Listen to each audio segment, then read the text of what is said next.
पप्पू ये दे फटाका फोड़ा था ले फोड़ तो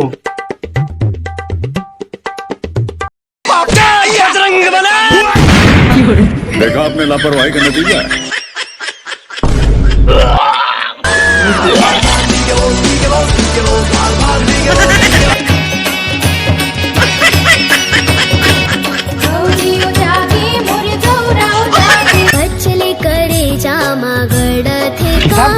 अबे किसान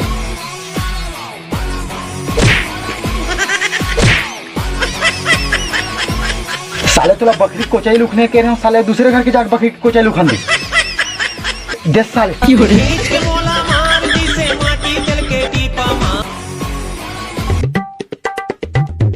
और ते कैसे का भाई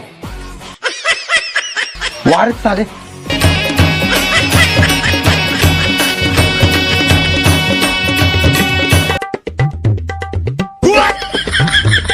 देखना हो भागत ही कि ना बैठे चल जाओ ती काम हम कर दे हाउ